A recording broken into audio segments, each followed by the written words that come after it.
Hi everyone, मेरा नाम ऋषभ है और बात करेंगे इस वीडियो में शेयर मार्केट की आज एनालिसिस के बारे में।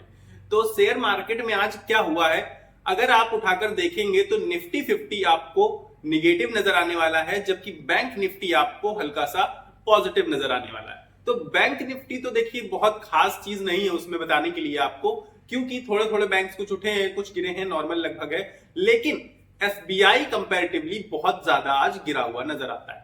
अब करीब 750 के लेवल्स के आसपास आ रहा है, जो कि मैं कहूंगा कि बहुत नीचे आ रहा है, क्योंकि आप उसके फंडामेंटल उठाकर देखेंगे तो बहुत बेहतर पाएंगे। तो मैं ये नहीं कह रहा हूं कि आप खरीदारी कर लीजिए, लेकिन एक बार जाके उसे चेकआउट जरूर करिएगा एसबीआई बैंक को।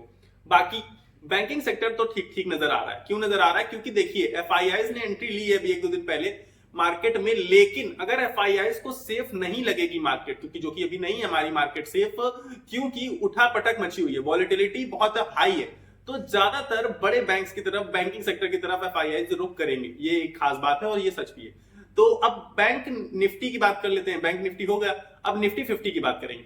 निफ्टी 50 में क्या है, आज आप ओवरऑल अगर देखेंगे तो गिरावट का माहौल है और बहुत ज्यादा भी गिरावट हुई थी बीच में, लेकिन लास्ट तक जाते जाते कुछ संभलने की कोशिश करी है मार्केट ने। ये आप नजर उठाकर देखेंगे अगर निफ्टी का चार्ट तो आपको नजर आ जाएगा।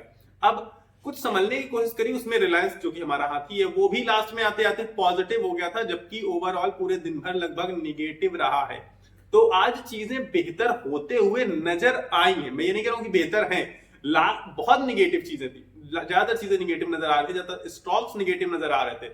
लेकिन लास्ट तक मार्केट जब क्लोजिंग टाइम तक गया, उस तक जाते जाते कुछ कुछ चीजें पॉजिटिव नजर आई, यानी कि बायर्स बढ़ने लगे, बायर्स आए हैं लास्ट में।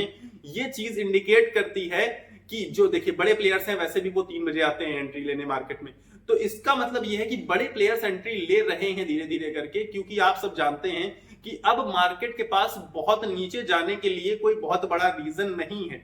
ऑल्दो मैं ये कहूंगा कि डोनाल्ड ट्रंप बहुत ज्यादा सपोर्ट कर रहे हैं हमारी मार्केट को गिराने के लिए, हमारी इन द सेंस पूरी ग्लोबल मार्केट को गिराने के लिए बहुत ज्यादा सपोर्ट कर रहे हैं, क्योंकि उनके जो डिसीजंस हैं उसकी वजह से मार्केट पर बहुत निगेटिव इंपैक्ट्स पड़ रहे हैं, न केवल हमारी मार्केट पर बल्कि चाइना की मार्केट पर, जापान की मार्केट पर, ओवरऑल आप देखेंगे ग्लोबल शेयर मार्केट्स पर, तो उनकी वजह से काफी सारे प्रॉब्लम्स क्रिएट हो रही हैं, क्योंकि उनके डिसीजंस थोड़े से बोल्ड हैं, कुछ डिफरेंट हैं, और जिसकी वजह से चीजें उतनी अच्छी नहीं चल रही हैं जितनी अच्छी शेयर मार्केट चाहती है।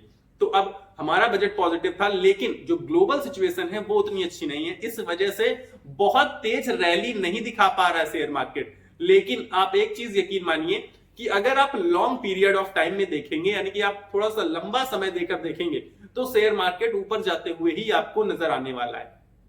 क्यों नजर आने वाला है? क्योंकि हमारे देश की ग्रोथ के साथ शेयर मार्केट की भी ग्रोथ जुड़ी हुई है, क्योंकि वही सारी कंपनियां हैं जो ग्रोथ में हिस्सा लेंगी हमारे देश के। तो जैसे जैसे हमारा देश ग्रो करेगा, और हम सब जानते हैं कि हमारी जो कंट्री है वो बहुत फास्ट डेवलपिंग कंट्री है, बहुत तेजी से ग्रो कर रही है, तो इस हिसाब से शेयर मार्केट भी बहुत तेजी से ग्रो करता हुआ आपको नजर आएगा। लेकिन ये एक शॉर्ट टर्म वाली चीज नहीं है, कोई बहुत कम दिनों में ऐसी ये चीजें होने वाली नहीं है, आपको उसके लिए थोड़ा सा ज्यादा समय देना पड़ेगा। और अगर आप समय देते हैं शेयर मार्केट को, तो हम सब जानते हैं कि बहुत बेहतर वेल्थ क्रिएट होती है शेयर मार्केट में। यहाँ पर तो आज की मंदी आप देखेंगे, या 2-3 दिन से, 1-2 दिन से मार्केट निगेटिव जा रहा है, बीच में एक दिन बहुत अच्छी रैली दिखाई थी, ये सारी चीजों पर आप रिएक्ट नहीं कर सकते, ना ही आप रैली पर रिएक्ट कर सकते हैं, ना ही गिरावट पर रिएक्ट कर सकते हैं। आपको क्या करना है, आपको बस इन्वेस्टमेंट करनी है, आपको सारी एनालिसिस कर लीजिए, आप जितनी चीजें आप जानना समझना चाहते हैं जान समझ लीजिए, और इसके बाद कुछ भी पिक करेंगे आप, स्टॉक, म्यूचुअल फंड, XYZ। तो जब आपने इन्वेस्टमेंट कर दिया, बस इसके बाद आपको कुछ नहीं करना होता है। पता है आपको क्या करना है? सिर्फ और सिर्फ टाइम देना होता है, और अगर आपने अच्छा टाइम दे दिया तो मुझे लगता है कि आपको बड़ी वेल्थ जनरेट करने से कोई भी नहीं रोक पाएगा। और खास चीज तो ये है कि जो इन्वेस्टमेंट का टाइम था वो अभी टाइम चल रहा है, और अभी कुछ टाइम पहले चल रहा था जब मार्केट और नीचे गया था। और मैंने भी आपसे बहुत बार ये चीजें कही थी कि इन्वेस्टमेंट का ये सही समय है, बाइंग अपॉर्चुनिटी ढूंढिए, खरीदारी के मौके तलाशिए। अभी भी मैं आपसे यही कह रहा हूं, क्योंकि बहुत सारे ऐसे स्टॉक्स हैं, आप निफ्टी 50 के उठा के देखेंगे तो 10 स्टॉक्स कम से कम ऐसे पाएंगे जो 20 से 30% नीचे हैं, और बहुत अच्छी कंपनियां हैं, कंपनियों में कोई प्रॉब्लम नहीं है, लेकिन मार्केट के ट्रेंड की वजह से नीचे आकर खड़ी हो गई हैं, और एक समय में वो ऊपर जाएंगी।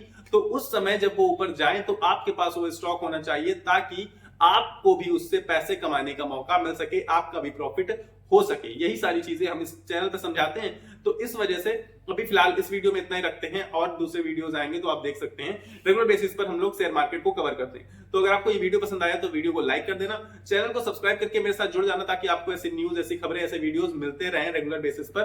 तो सब्सक्राइब का बटन नीचे आ रहा होगा, दबा दीजिएगा। फिलहाल मेरे पास इस वीडियो में इतना है, अगली वीडियो मिलेंगे उससे पहले लेकिन आपको अपनी सेहत का ख्याल रखना है।